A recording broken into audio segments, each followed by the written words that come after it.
This is the JJO Morning Show podcast with Johnny and D. Listen, rate, subscribe. Now, we always talk about if a hot dog is a sandwich or no. Oh, sure. Where It's a gyro. Where are you at on that? Is the hot dog a sandwich? I think it is. I guess the shape is always the thing. Does it have to be round or square, or can it be long, cylinder? What is it? The meat. Okay. And the bun. Because that would just, then, because a gyro is technically a sandwich. Why? Because there's two pieces of bread in between, or meat in between two pieces of bread. Okay. And I'll agree with that. It's the two pieces with the meat. That's where I'm at. Right? Yeah. Now, I don't know about this.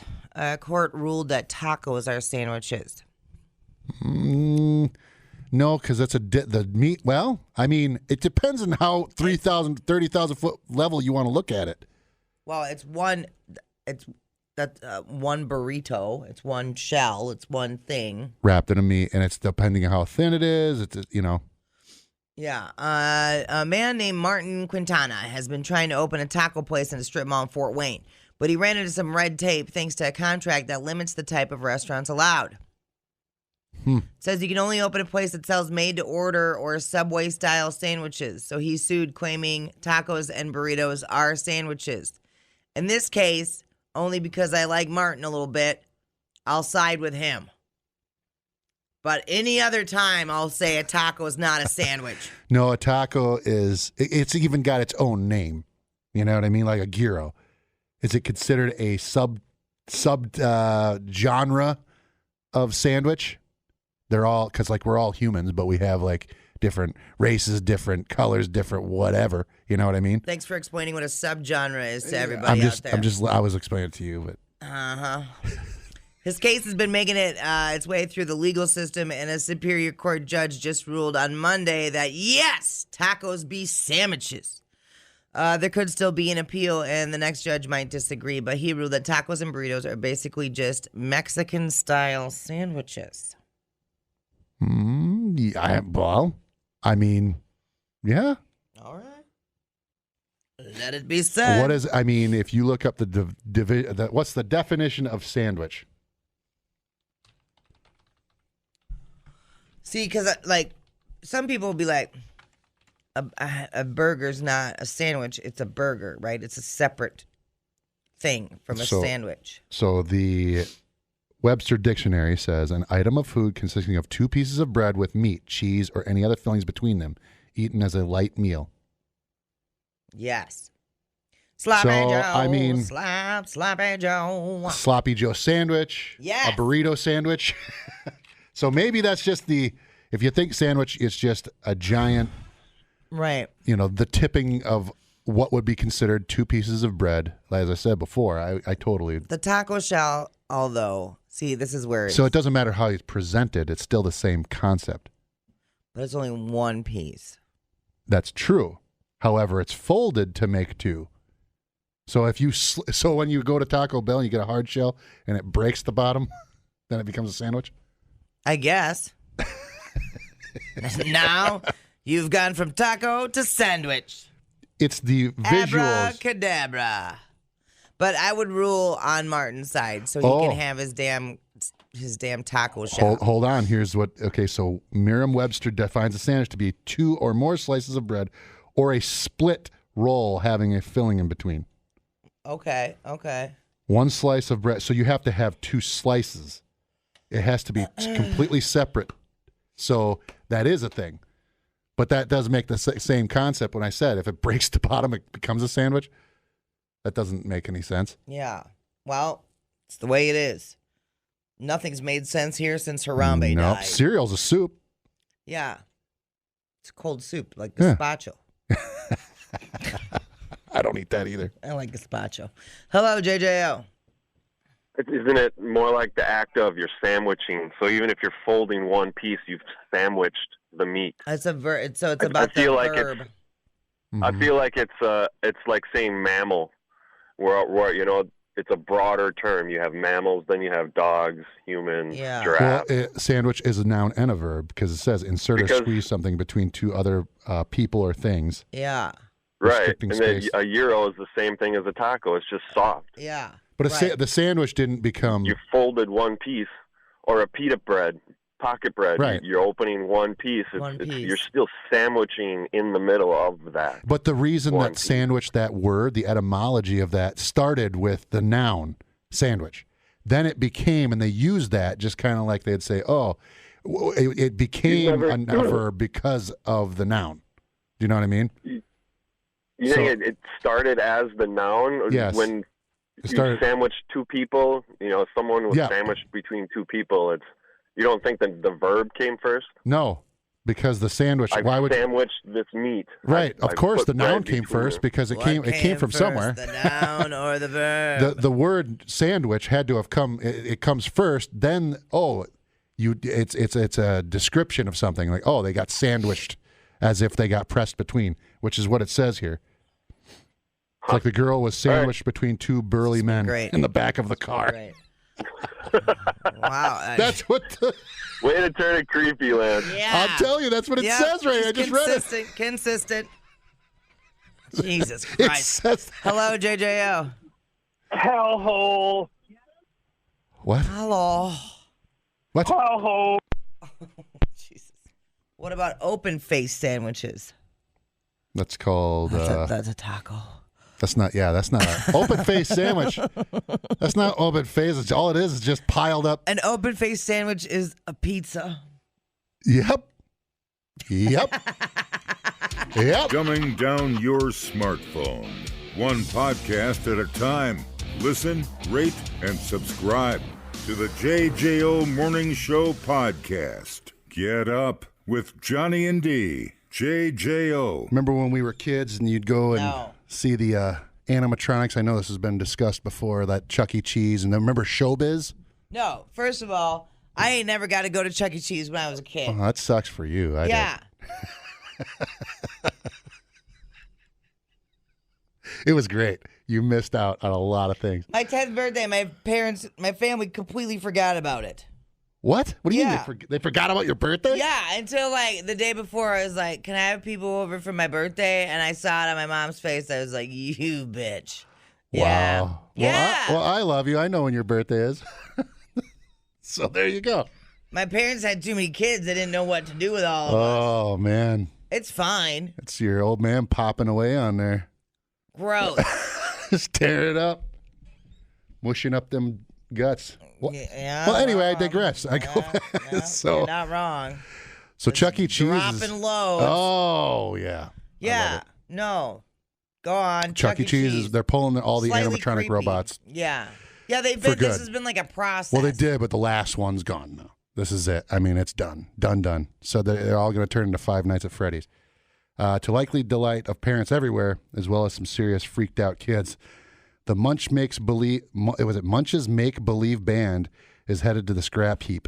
The animatronic group that has been a staple of Chuck E. Cheese, which stands for entertainment, pizza and arcade chain for 4 decades, is going to permanently deep freeze by the end of the year due to changing tastes among ball pit set. I don't know what the hell that means, but whatever. The ball pit set? Yeah. Yeah, that's where the ball pit Oh, yeah, set. I know. I remember that. Did you go into those at all, ever? No. You never went to Chuck E. Cheese? No. I don't think you understood how poor we were. You could have even snuck in. No. You could have Olivered it, you know? No, we never go to McDonald's, nothing like that. I would, when Avery was little, I'd take Avery to Chuck E. Cheese. That's my only Chuck E. Cheese experience, is taking my own kid. And I did see some snit when I was there. Oh, it ain't the greatest of places. Yeah, it is. Hell yeah, it is. Well, for entertainment-wise, yeah. They had a killer salad bar. Yeah, they did. Yeah, I won. It looked like a bomb went off in it, though. I won like 8,000 tickets on this. I can't even remember what the name of the game was. You were living your childhood there. Yep. Did you watch the band? Yeah. I did. Did you go, Mom, look at me? No. And God dang, this one time, and I've told this story before, but I don't know if you've ever heard it. Avery wants to leave, and you're still, no, it's 5 more minutes. No. Avery wanted this. Was it a bubblegum machine? You're making me go deep in the archives. Yeah, I think it was the bubblegum machine because I remember it was like, I don't know, it was like 1,000 or some tickets or whatever. And the machines got cheap, y'all. It used to be like you'd get 10 tickets and now you get like 2, you know? Ooh. So it took a while. Mm-hmm. And I wanted to win him this stupid bubblegum machine that I could have bought for half the amount it cost me to win the tickets to get the bubblegum machine. But anyway, so we were sitting there and we were eating our lunch, and out of nowhere, like I just, like peripheral vision, I see something falling from the ceiling. And then I hear this lady go, "Well, you're going to sit there now." And I was like, I was hoping it was a rat. I was like, that was a kid. That was a and kid. I look over and there, I don't know how old the kid was. 3, 4, too old to be wearing diapers, but sure as hell was. And had the wind knocked out of him, just like. Was he making the? And that woman, there's no way she was getting up from her seat. And she was like, "You're going to sit there. I told you not to go up there." And I was all like, oh.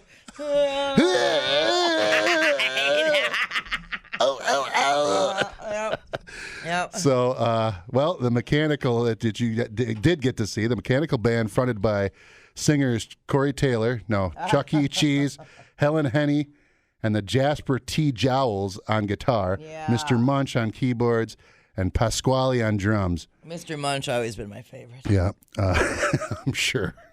Will be removed from all but 2 locations, Los Angeles and Nantucket, of the chain's more than 400 U.S. locations, amid the CEO David McKilp's description as the most aggressive transformation to date. The band, known for its stilled movements and blinking, shifting eyes, will be replaced by giant TV screens, digital dance floors, and trampoline gyms. Just a few years after the chain temporarily closed a number of locations due to the COVID baloney, allowed by filling up the Chapter 11 bankruptcy protection in the summer of 2020. Kids are consuming entertainment differently than they were 10 to 20 years ago, said McPhillips. He said the kids are really of all ages are consuming their entertainment on a screen. So let's jump to it. For now, the company is not saying that what will happen to all the other animatronic figures. Once they exit the stage, they're going to get possessed by kids and then start scaring people. The stage for 4 decades after the Atari co-founder Nolan Bushnell had the brainstorm to match a pizza restaurant with the novel video game. So he was him, that guy from Atari is the one that came up with the band, the animatronic band thing. That's pretty cool. Yeah. So there you go. There's only 2 left. So you can still see them. So that was a bunch of crap. I thought it was gone. Turns out, I used to, because Showbiz, wasn't that like Chuck E. Cheese's like? I ain't never been to no Showbiz. You don't remember Showbiz? No! There was one over off of Grand Canyon Drive. Why do you gotta rub it in? Oh, man. Well, you want to bring up some other fun stuff I didn't get to do as a kid? I'm trying to think about it. It sounds great. Yeah, Showbiz pizza place. Yeah, it was used in 1980. I don't know when the success. It became Chuck E. Cheese. Oh. Showbiz was before that. That's aging me. There you go. Oh, wow. America, balls. restaurant. Creative. Tell me more, Grandpa Old Balls. It merged as a separation between Brock and owners of the Chuck E. Cheese franchise. Showbiz restaurants for entertained guests through the large section of arcade games, coin-op, and animatronic stage shows. Same thing. So it looks like 2 companies became competitors. So they were competitors, and then they just sold to them. Showbiz did. Wow. But yeah, Showbiz had there's a big ass bear, right? Like literal bear, not like the bear that you're thinking. But they'd have this giant bear. And then I can't remember, there was also, they were freaky. They freaked me out, though. I remember when I was a kid, I would always be like, that's scary. Yeah. And then somebody made Five Nights at Freddy's and made millions of dollars. I should have been that guy. Replay today the JJO Morning Show podcast. Get up with Johnny and D. JJO. Do you want me to do that just to add on top of that last thing we were talking about? Well, I feel like you would like to do it so that you can prove your point. It was that Bear was like, he was one of the main guys, but there was also this was the awesome show that you got to see when the curtain opened and all the animatronics were playing. Here From you go. Showbiz. From Showbiz Pizza.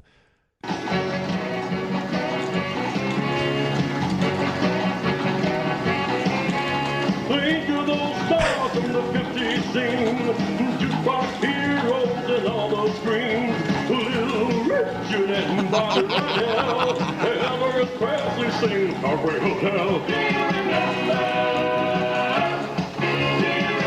The gorilla freaks me out. It's There you go. That's pretty awesome, man. Man. You got to enjoy all that. So yeah, Showtime then merged and became Showbiz, and then Showbiz. With Chuck E. Cheese. They became one. But speaking of that, when you go to Chuck E. Cheese, there was always the parents, because you could have alcohol there. They'd have the salad bar and drink, right? A bunch of beer. It was weird. You could get beer there, but not Red Bull. I saw that. Oh, that's they didn't want Red Bull. They want to give it to the kids. No, get them out of here. So a good thing that some of the parents could have done. There's a new ingenious alcohol blocking gel that coats your gut to prevent intoxication that they just came out with. So drinkers often hear that they should eat before having alcohol or lessen the chances of getting drunk. Well, now there's this new gel that may be able to coat your a drinker's stomach to prevent them from getting drunk, feeling sick, or worse. In a study published by the Natural Nanotechnology, an international team of researchers have developed a novel artificial enzyme in a gel form that shows remarkable promise as an orally administered antidote for alcohol intoxication. This product that is sure to be excite drinkers around the world will harness cutting-edge nanotechnology to tackle one of the world's most pervasive health challenges. Wait a second. So you drink. Mm-hmm. The gel shifts the breakdown of alcohol from the liver to the digestive tract. It contrasts to what alcohol is metabolized in the liver. So harmful, acetaldehyde, whatever that is produced as intermediate product, explains the professor from the Laboratory of Food and Soft Materials in Zurich. Soft materials. So now you could drink this enzyme before you go. Oh, you have to drink it before you drink, and then you won't get drunk at all. It pushes it straight through, so it doesn't absorb. Why are you drinking then? Well, here's the reason I drink. It's just for the social thing. I like the flavor of certain beers. Well, I get that. But so there's all those things. It's the same people do non-alcoholic. It's more of a social thing. Well, that's what I'm saying. If you're going out and you want to have something, why can't you just have an NA beer? Well, I'm sure you could, but then if you don't have that option, because you don't have as many options as NA beer as you do normal beer, you can enjoy the normal beer with the flavors and things like that as because it does taste different. You know what I mean? There's a big difference between them. And so this would allow you to be able to do that, not worry about it. Drive home. DD can drink with everybody else. That sounds weird to me. I don't understand. Why? It's not that hard. You could you need to go get drunk? Well, no, but I'm saying that's like if you're just going out and having a few drinks, like whatever, like you have a Bloody Mary and a beer. Okay, that's fine. That's enough to blow. Not if you're sitting there and having an hour and a half lunch. Not if you're sitting there, but if you're doing it quick, you stopped in and you just leave right away. Okay, so what? But what? I'm just struggling. What is the point of the gel? You mean why would somebody want to drink this so that they couldn't get drunk? Well, but if you're not trying to get drunk, like if I'm going out and having a Bloody Mary and a beer, why would I have the gel? Well, that's because you also think, hey, you can stop. There's people that can't. Right, but those are the people that want to get drunk. Right, but they're also... So why would they take the gel? You're thinking too deep into this. Because I just explained to you, some people will drink it and they'll be like, you know what? I want to go out, have some beers with my friends. I want to have the flavor. There's a couple of reasons. I don't want to have to get drunk or, I don't want to make a fool of myself on a date, but I want to drink, So this all sounds like problems you need to deal with internally and not with a gel. It doesn't. Doesn't it? I get where you're coming from, but at the same time, I'm like, it's not that big a deal. You could just drink that stuff and be like, okay. It gives you the option of, like I said, all the different beers and flavors. It gives you the knowing that you're going to be safe. If you do have a bunch of beers, you're out hanging with your buddies, blah, blah, blah. Somebody has to drive or something like that. You could take that. You know what I mean? So then you feel part of it. You're not having to buy your own thing of NA beers. You could just, just takes the gel and just it doesn't make go to any the party. Sense. It seems like something that is unnecessary to me. No, it seems all right. Especially, what about, that's kind of Why are you going out and spending more money on booze? Because people go to a casino and they spend money there. It's all for the entertainment factor, the sociological part of it. But if you're drinking drinks with your friends to have social lubrication, right? It's not going to give you social lubrication if you are not getting intoxicated. No, because you're saying that it has to be an intoxication type thing. That is why it is called social lubrication. Well, no. I'm saying there's people that will do it and drink. Because there's people that'll go out and they'll drink sodas.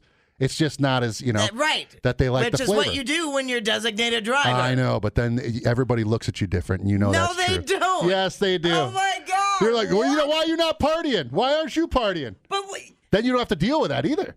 You could just be like, here, I'll just have a couple beers with you, but nothing's going to happen. All of this seems like things you need to deal with internally, not with a gel. This is all like... This is what I'm saying. You don't have to poo-poo it when you could say, here, I'd rather have it than not need it than need it and not have it. And if there's a situation that calls for it, which I just gave you a couple, then you can have it. It's there. It seems like it would be a better tool to have if you took it after. Like, holy crap, Danger's too hammered. Give him the gel. And then he drives back. Falls asleep in a parking lot or something. You know what I mean? Like, but that's what I'm saying. If you can prevent it and you know that, hey, I'm going out with the boys. I want to be able to I have to be sober for this thing later on. I'll go out there. I'll still enjoy and I don't have to sit there and drink the NA, take the crap, or not have the good flavors, or, not have to, hopefully they have NA beer, stuff like that. Okay. You could just be like, here, I'll just take this. You go there with them. That's it. It seems like wasted calories and I get it. Wasted time. Hello. Dude, it's just like wiping your ass before you shit. It just don't make any sense. Thank you. Thank you. Well, for some people it does. Yeah. Okay, whatever.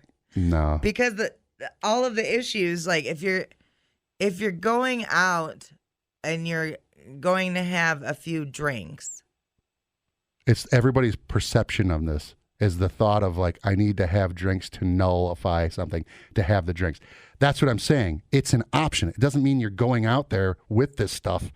Like everybody's got to drink this. No, it's for situations that would need it. You can use this.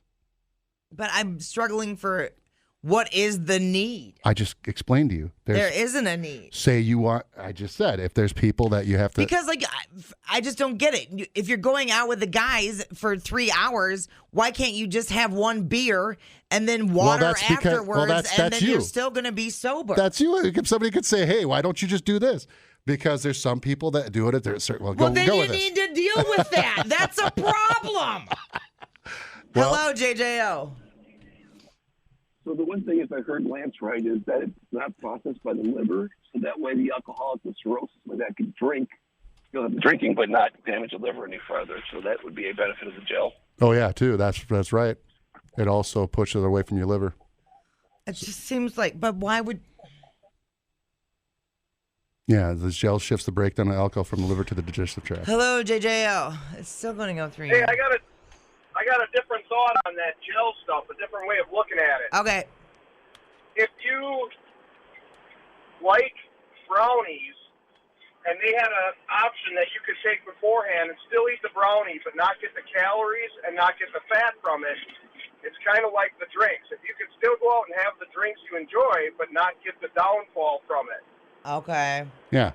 If you look at it that way. Exactly. All So right. Getting the benefits, what you get what you like of it, because you enjoy an old fashioned or whatever. You get to drink it, but you're not going to be drunk. If I could eat a brownie and not get fat, I'd be eating brownies.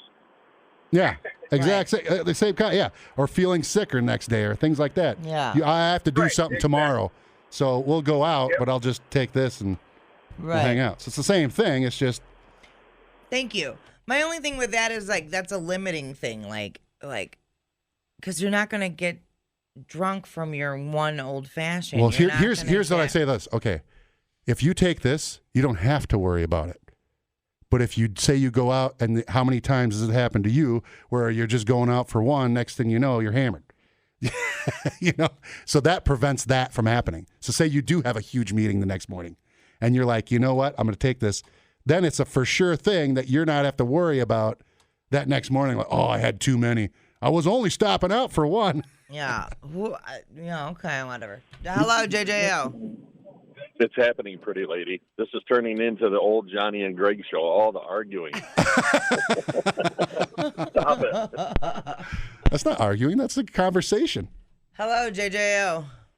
Yeah, it's probably perfect for like party settings. I got a friend that was pretty much overweight, and when we get together with the couples, say there's 5-6 couples there, he's lost weight, and it's kind of a health thing. He obviously has to make sacrifice to stay thin and healthy, but he drinks NA beer, and we sit there, and everybody goes, "Yeah, just have one, have one." No.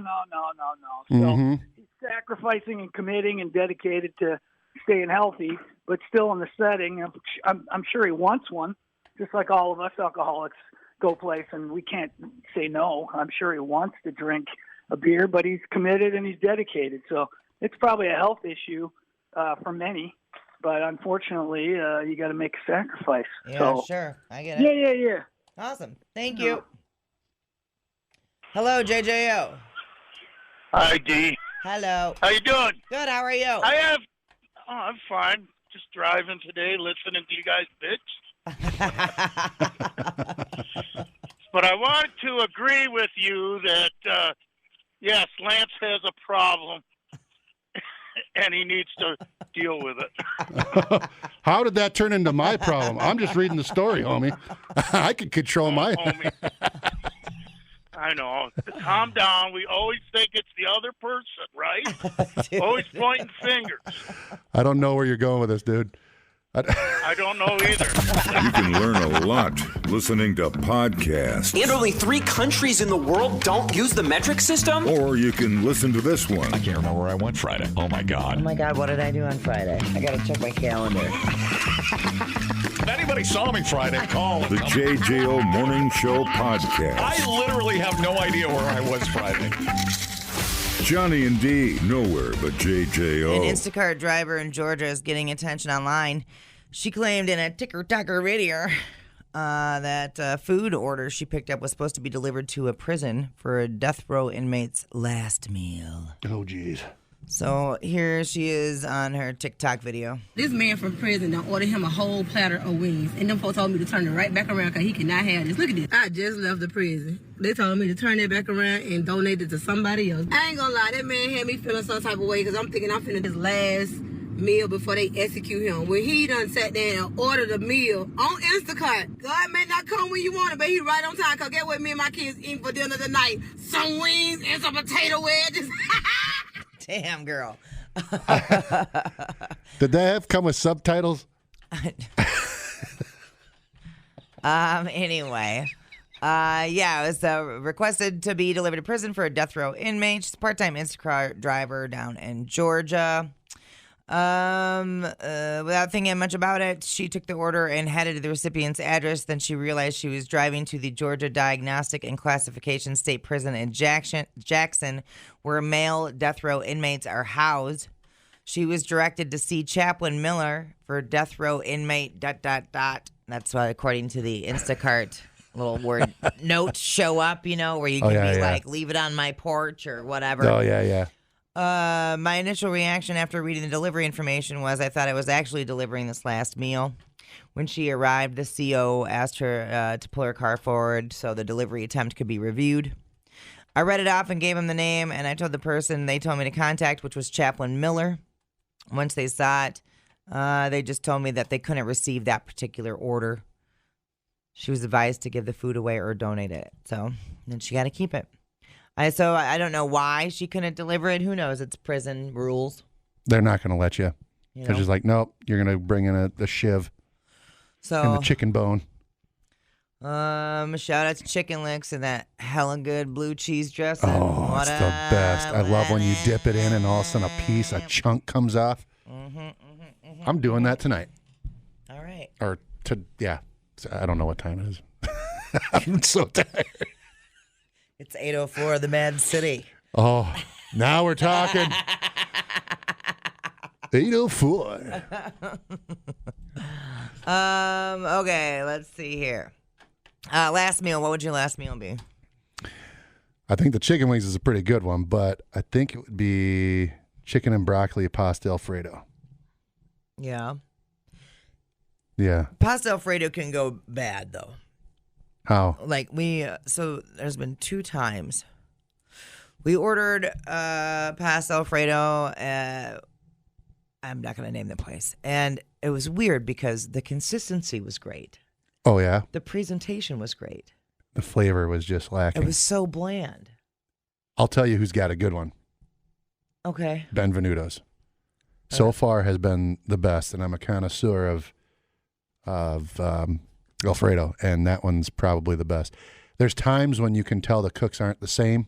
Yeah. So the consistency, you like it a little bit creamier, not so watery. I'm going to tell you where we just had it at, and it was amazing. Where? Because you know how it goes when you're, like, looking for, like, for the longest time there, we were just trying to find a good steak at lunchtime. Yeah. And it took, like, 4 weeks till I finally got one at Daly's. So then it was chicken Alfredo. We're like, why can't we find a good Alfredo? What's happening? And it was like a swing and a miss. Pyramid in Lake Mills. No, really? Yep. Jillian? Dude. And I was like, I feel like they just poured heavy cream in here. And I'm like, I'm fine. I'm here for it. It was so good. Are you serious? So freaking good. It was so good. And that can't be because, like, right next door is Sunshine. Yeah. Shout out to Lane. They have the greatest beer. And they have the tacos that are unbelievably killer. And and their burritos and burrito bowls, everything. Great food. Right next door, you're telling me, I know their pizza's good. Yep, I'm telling you, the Alfredo. Get out of here. I didn't even know they had Alfredo. Oh, no. You're welcome. It will be your last meal. Oh, boy. Yeah, come in there. Come in there. It's fine. Everything's fine. 61-year-old German man, speaking of last meal, with terminal cancer is in the news because he spent months training AI to act just like him. This way he can interact with his family and answer questions even after he's gone. What? That's weird. It is weird. Here's good old Michael talking about why he wanted to do this. Going is hard, but when you know that something stays back, that your legacy is staying in the vault and is available for your children, grandchildren, for the generations after, this gives you a kind of, at least it gave me a kind of closure. That's not closure, dude. That's the exact opposite of closure.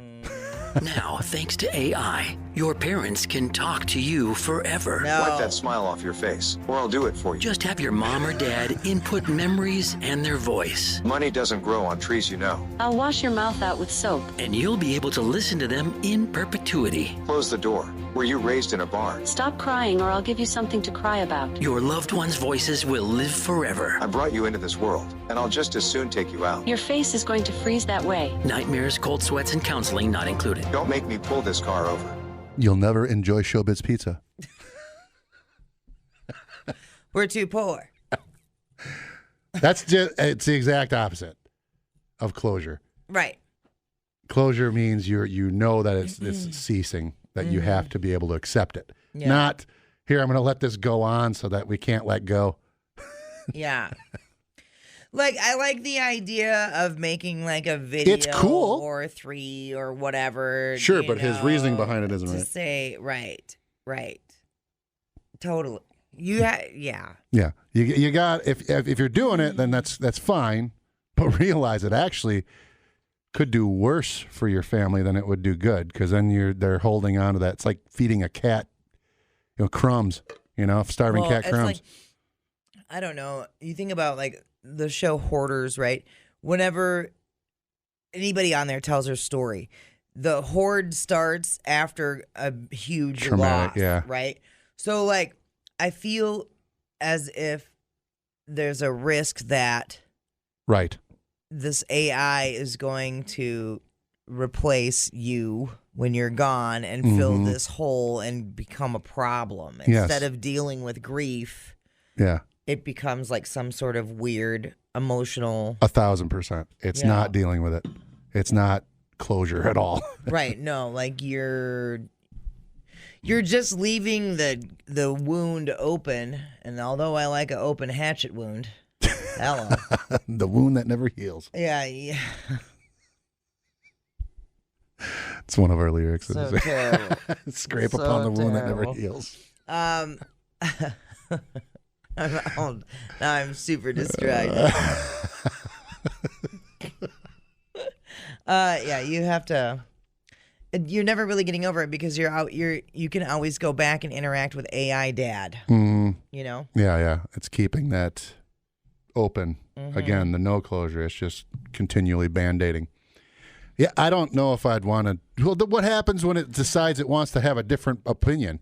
Has he tested this like over and over and over to make sure it would have the same answer as him? Well, I don't know. I think you can stop. Can't you? Can you stop it from accepting like new information? I'm assuming yes.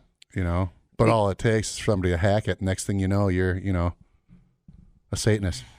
Yeah, you're Nazi Dan, or I suppose it's bad because he's from Germany. Whoopsie. Yes, yeah. No. The JJO Morning Show podcast with Johnny and D. Listen, rate, subscribe. Catch a new show every Monday through Friday, 6 till 10 a.m. on 94.1 JJO or streaming anywhere in the JJO app. Johnny and D. Nowhere but JJO.